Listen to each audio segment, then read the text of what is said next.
Actually, I would love for Chairman Steil to respond, and then I'd be happy to go into some of my questions.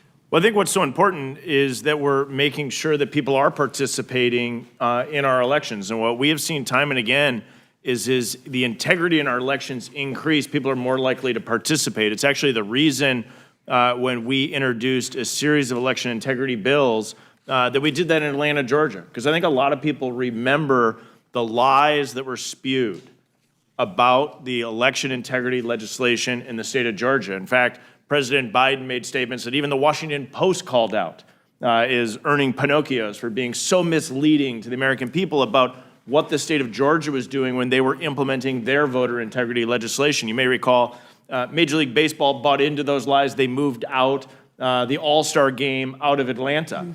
But what we can do now is go back and look at the empirical data of the 2022 election. And what we saw is high voter participation, and the University of Georgia did a robust study analyzing the elections after they took place. And what the University of Georgia found is that people actually were very supportive of how the elections were run, and across all key demographic groups, in particular blacks in the state of Georgia, had a very positive view of how those elections operated, in direct contrast with the misleading statements and, in fact, lies by some on the left of what the bill would actually do. And so what we see time and again, and the empirical evidence shows this, is that when we actually increase the integrity of our elections, more people are likely to participate, and that's a good thing. And so when we look at this legislation, this is an opportunity to further enhance the integrity of our elections and actually increase total voter participation of U.S. citizens. Thank you. On Joe Biden's first day in office, he issued a myriad of executive orders. Some of those I will highlight here. One, repealed a previous executive order by President Trump, which had secured the southern border, took all that away. All of those policies that were keeping the border secure were undone by Joe Biden on day one. Another executive order on day one stopped funds from being directed toward border wall construction. And then another executive order allows for non-citizens to be counted in the census data for electoral college and congressional apportionment.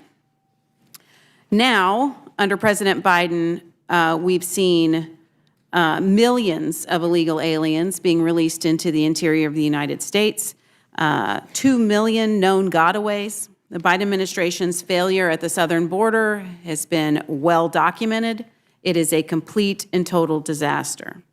In addition to the executive order President Biden signed on day one, he also made an executive order that said it was the executive order on promoting access to voting that requires federal agencies to expand opportunities to register to vote. So all of these things are pointing in a direction, at least pointing in a direction that I believe is wrong for the United States of America, and it undermines our system of democracy, which is why I support the SAVE Act. The failure to secure the southern border is one thing, but in what we've heard today in this committee and from our colleagues on the other side of the aisle is that they unbelievably think that we're somehow diminishing the vote or the opportunity to vote of American citizens by requiring proof of citizenship for someone to vote. How does that, Mr. Steil, Chairman Steil,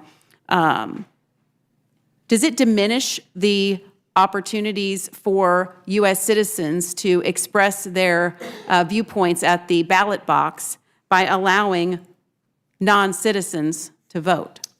Every non-citizen that vote cancels out the vote of a U.S. citizen. And so when we look at the instances of non-citizens voting, and again, there's ample evidence of non-citizens voting in U.S. elections, each person who has voted illegally as a non-citizen is canceling out the vote of a legal U.S. citizen. And that's why there should be such concern. And then you correctly note what this administration is doing. I think that's really important, Ms. Houchin, is you correctly lay out that on day one, the Biden administration comes in and unwinds the secure border policies of President Trump, and we see a massive rush of individuals enter the country illegally and then enter throughout the country. You combine that then with the president's executive order, which you also noted, 14019, which is weaponizing federal agencies in the engagement of a partisan get-out-the-vote effort. And in fact, inside that executive order, the administration required each federal agency to come up with a strategic plan. But they won't give that strategic plan to me or to the American people, and that should be incredibly concerning, that this administration has weaponized federal agencies to develop a secretive scheme to use federal agencies to drive forward a partisan agenda as it relates to elections. And you couple that with the open border policies of this administration, it should give great concern to Americans across the board. And when we look at an opportunity here to simply say, what we want to do is make sure that U.S. elections are for U.S. citizens, to make sure that we're not allowing the NVRA to be used as a block from checking whether or not an individual is a U.S. citizen. This legislation gives us an opportunity to make sure it's U.S. citizens who are participating in U.S. elections. Thank you. And it's interesting that not only do our colleagues on the other side of the aisle not want to require U.S. citizenship as a matter of who should be voting in this country, but they also do not support voter ID laws to make sure that it is one person, one vote. Chairman Steil, the ranking member has made some claims that requiring proof of citizenship creates a hardship for citizens. I'd like you to just, and you've done this somewhat, but I'd like you to just provide a counter to that.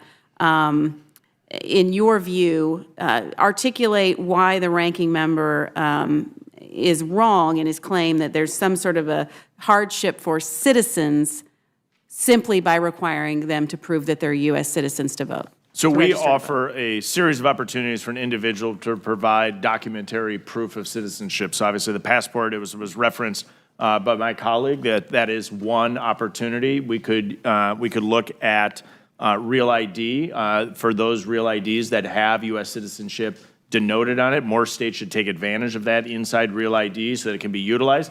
But again, today, under current law, states aren't allowed to even validate the individual who checks the box to say they're a U.S. citizen is a U.S. citizen. So many states didn't put that in the requirements. A huge opportunity when we clean this up after this bill passes to make sure that Real ID has that opportunity where states can then quickly validate that. That's going to be a huge opportunity. And then we look at the EAC to put forward guidance to states to address some of the concerns that have been brought up, to make sure that an individual who has a name change, et cetera, has that opportunity to not be burdened as they go to vote.